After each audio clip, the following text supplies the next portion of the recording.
Hello and welcome. You're watching the News Unlocked, the show that takes you beyond the headlines to the real stories of the times. Today, over the next half hour, we'll delve deep into an issue that has been lost in the debate over Corona and China. The charge sheets that the Delhi police is filing into the worst ever communal violence to have hit Delhi in 4 decades. Remember, February 2020, not too long ago, the Delhi riots that claimed 53 lives.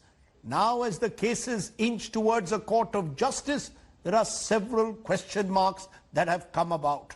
The police are yet to file a charge sheet in the main conspiracy case, but several other charge sheets have been filed, and the battle has now reached the courts. There are questions, though, that are being raised over the manner in which the charge sheets have been filed. Will justice be done? Are the netas and indeed the police getting away? Who, according to the charge sheets, were the main conspirators then behind the February 2020 Delhi riots? Let's start today by analyzing those charge sheets. Watch this special report filed by India Today's Anisha Mathur.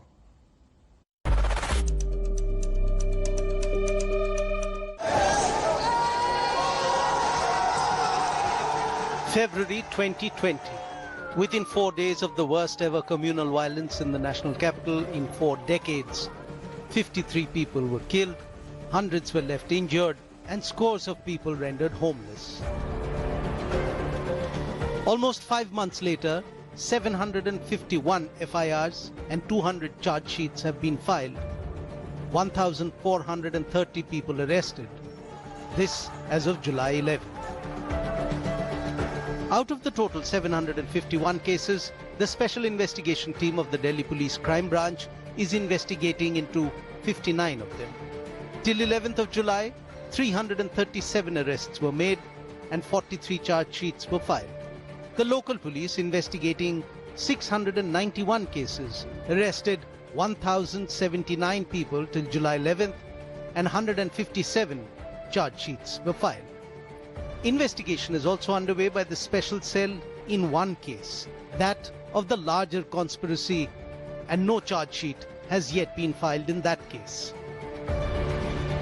According to the police, smartphone videos, WhatsApp chats, CCTV footage, as well as media coverage helped track phone locations, arrest the culprits, and unlock conspiracies behind some of the killings. India Today took a look into the various charge sheets that have been filed by the Delhi police into these riots and has found that the police believe that the riots were not in fact a spontaneous outburst of violence but were planned on both sides. In addition, the charge sheets have drawn a timeline and link of causation between the anti-CAA protests that began in December last year to the violence that shook Northeast Delhi. Starting from the anti-CAA protests in Jamia Millia Islamia University in December 2019, the police has drawn a timeline of protests and clashes between anti-CAA protesters, police and pro-CAA groups in the capital, which they allege finally led to the conflagration on 24th of February. In several charge sheets, the SIT has used identical language to claim that the flames were deliberately fanned out and riots were planned to coincide with the visit of US President Donald Trump. The police say a slow but sure build-up with misinformation about controversial Citizenship Amendment Act incited the Muslims to violence. Meanwhile, anger and desire for revenge have been cited as reasons for violence from the Hindus. The police also allege that the conspiracy was hatched on the night of 23rd of February with an intention to cause confrontation with authorities and instigate sentiments of the people.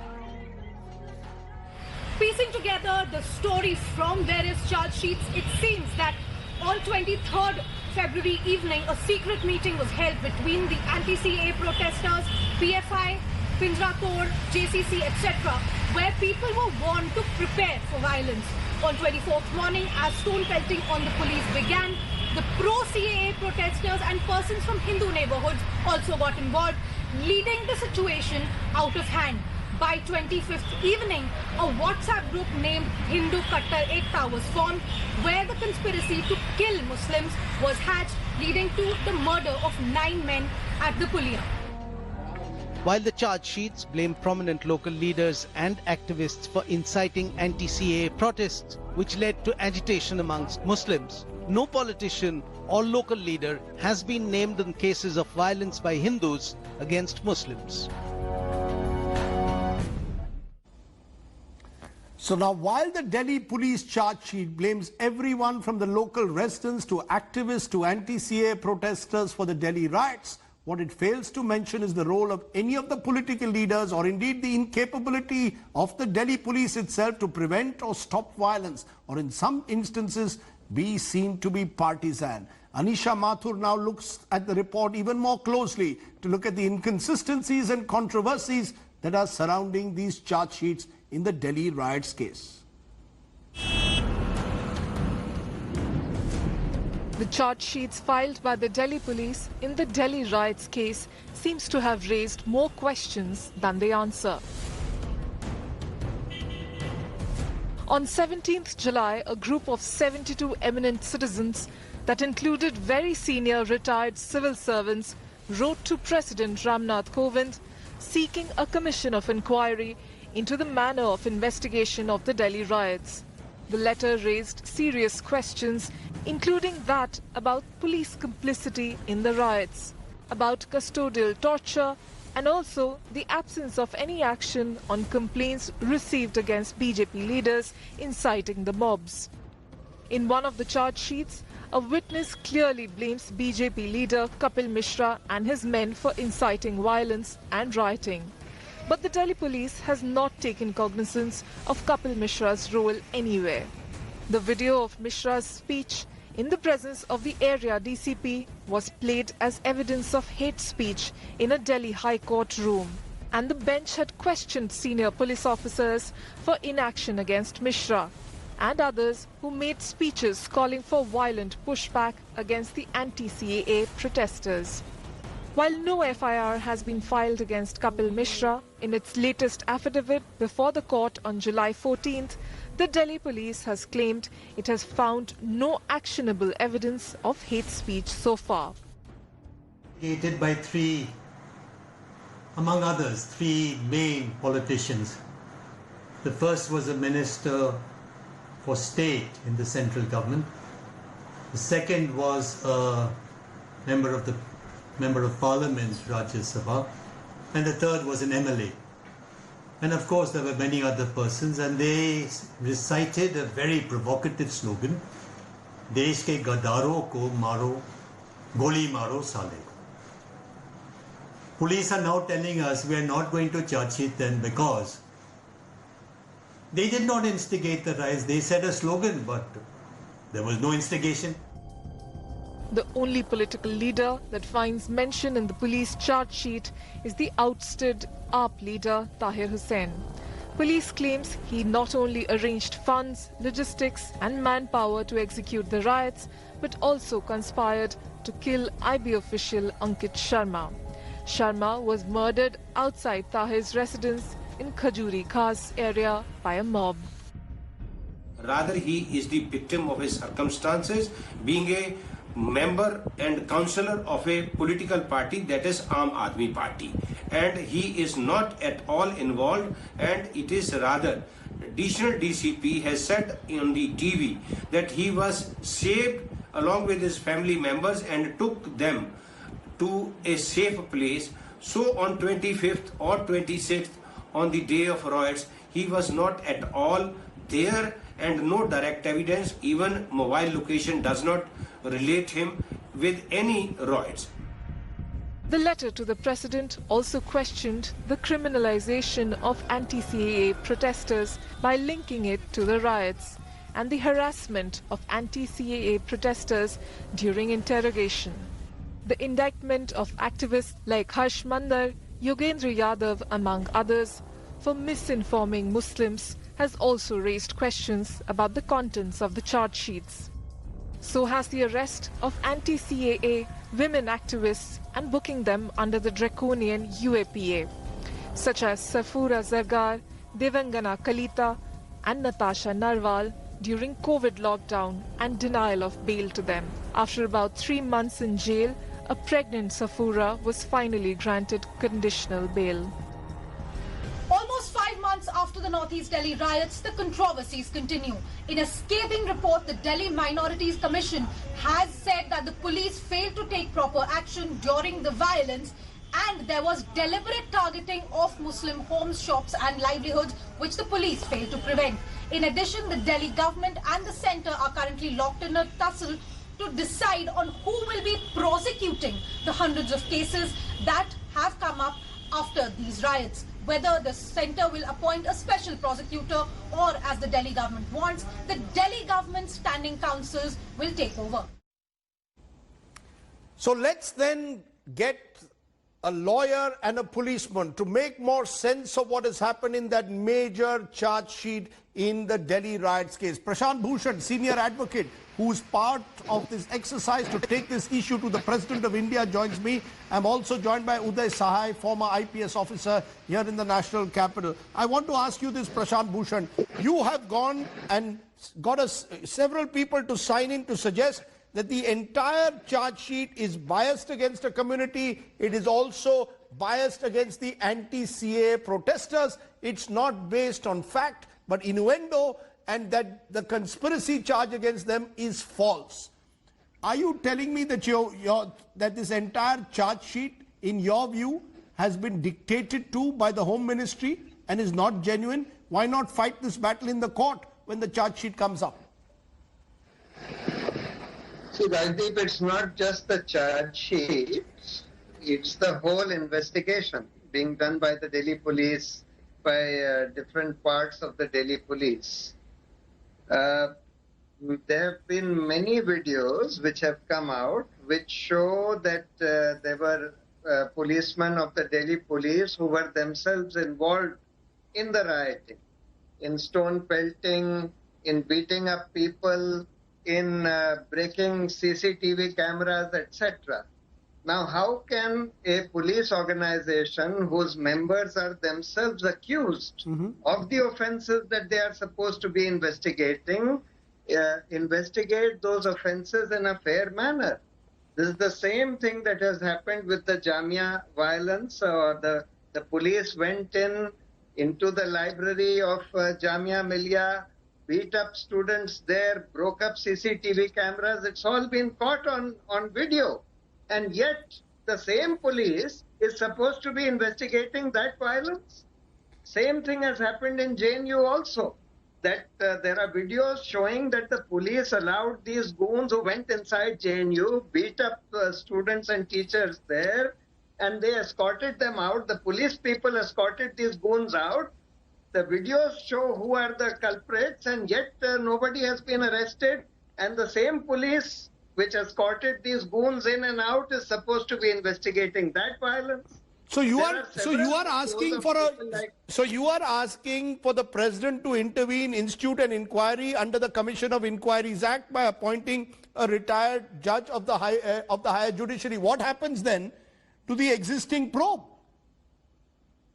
Well, in my view, this probe team needs to be disbanded. This whole investigation has to be handed over to any organization which is totally independent of the Delhi police and its political patrons. You cannot allow, in this case, there are videos showing Kapil.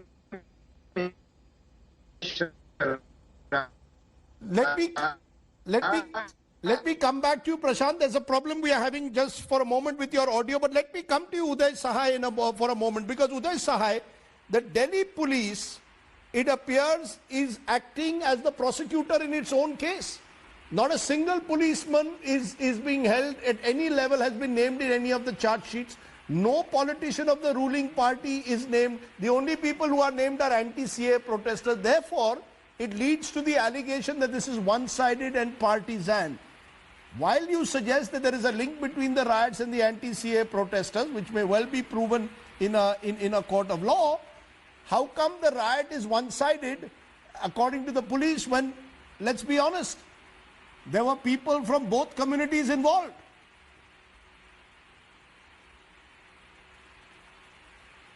Well, Rajdeep, first of all, I would like to say that the allegation regarding the bias of the police is understandable.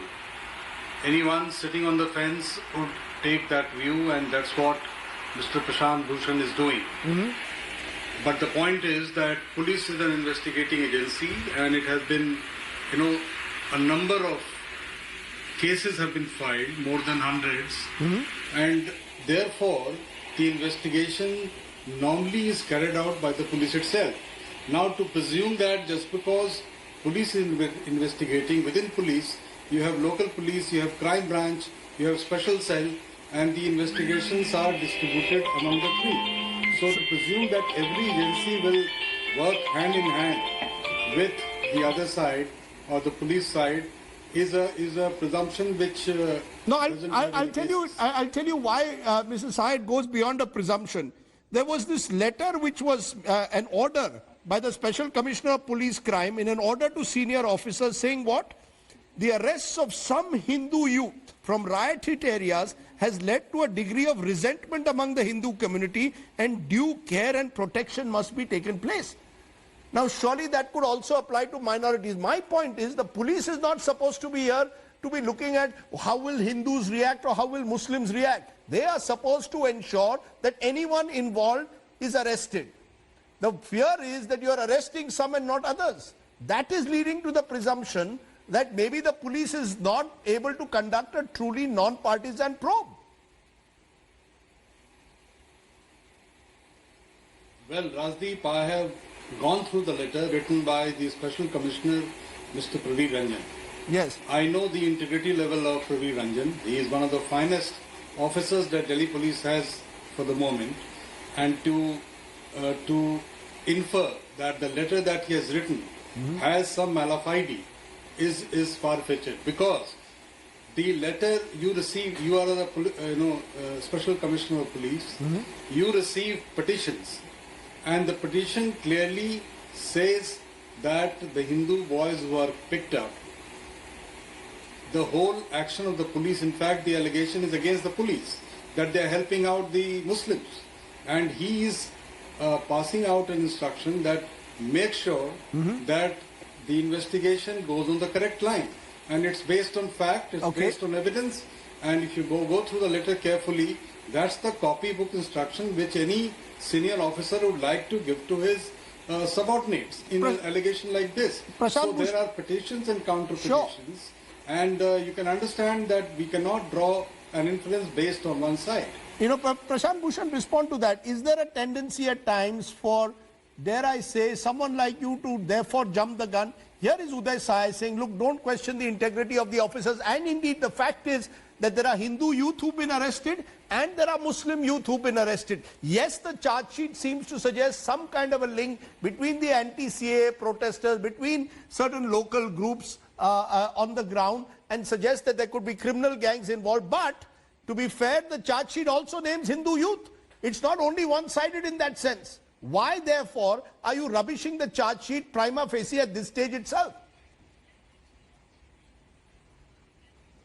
You see, if you see the bulk of the charge sheets, not just the charge sheets, the bulk of what the Delhi police has been saying before the courts when matters come up for bail, etc., they are basically making out a case as if the anti-CAA protests were part of a conspiracy to create riots. Now, the anti-CAA protests had started in December, and they went on for 2 months in a most exemplary manner. The charge sheet suggests that it is linked to somewhere the Trump visit. Sorry to intervene. The charge sheet suggests that the Trump visit was the trigger for the anti-CAA protesters, according to the charge sheet, to create mayhem in the city. So the charge sheet says that that this conspiracy was hatched even before the Trump visit was even conceived of. I mean, it is astounding that the Trump visit was not announced. Nobody knew that Trump was going to visit on a particular date, but prior to that, the anti-CAA protesters had hatched a conspiracy that when Trump comes, we will blow up this country. I mean, it is absurd. It's an absolute cock and bull story which has been concocted by the Delhi police, basically to harass the anti-CAA protesters and to try and harass all these activists who were involved in helping the anti-CAA So you have protest. no faith. This is what the Delhi So you police have has been zero doing. faith in the Delhi police. You have zero faith, you're saying, in the Delhi police. Absolutely zero, less than zero. It's an absolutely malafide investigation that is going on. Okay. We've heard two sides of the story. Uday Sahai claims that the officers involved are people of integrity. We must trust them. Prashant Bhushan says that this probe has absolutely no validity and he has no faith in the Delhi police probe. Appreciate both of you joining us here on the News Unlocked. Now remember, away from the noise, away from all the charge sheets being filed, what is the situation on the ground?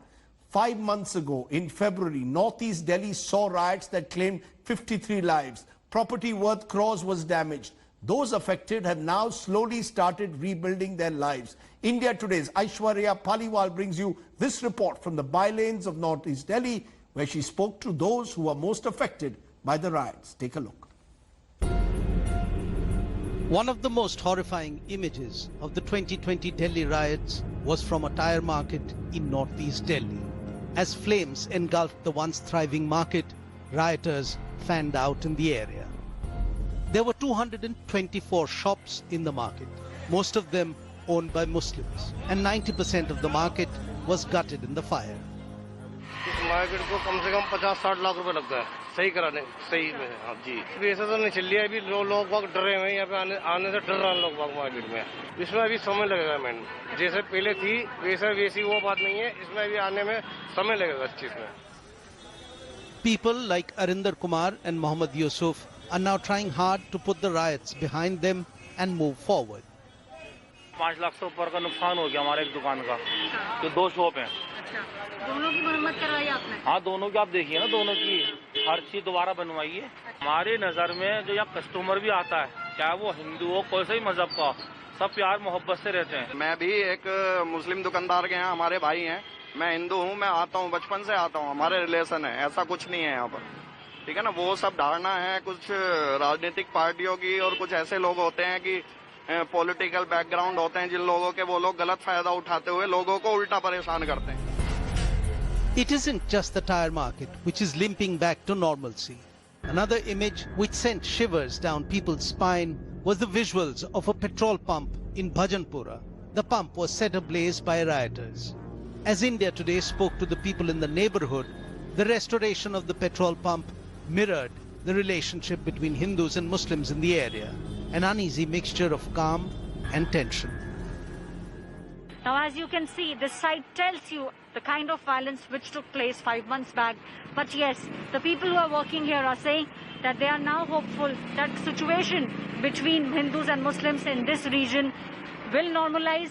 Most of it has returned to what it was before the riots took place, but still it will take for entire situation to be as it was before the rioting. While many have been able to get back to work, some are still awaiting compensation. And there are also some who do not believe that the police investigation into the riots has been totally fair.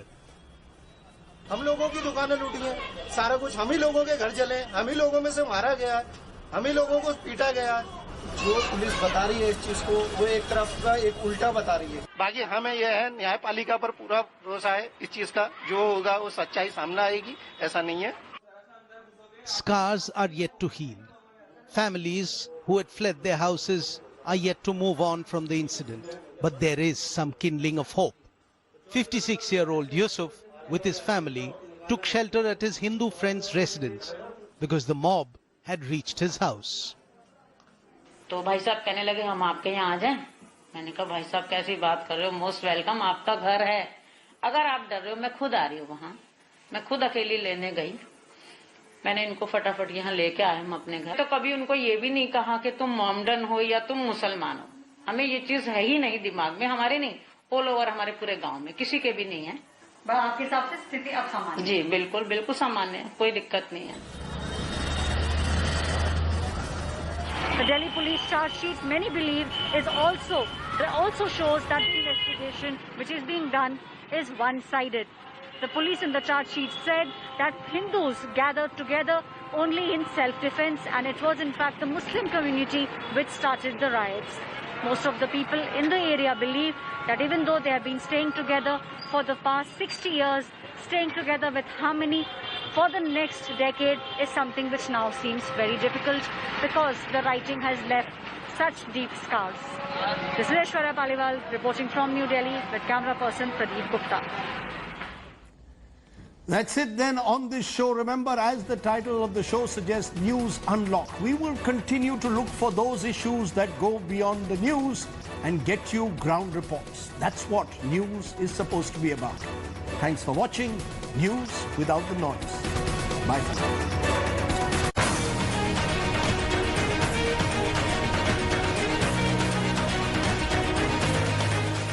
Hi everyone, Preeti Chaudhary here. Hope you like this video. For latest news and analysis, like and subscribe to the India Today YouTube channel. And don't forget to press the bell icon to stay updated. Thank you for watching.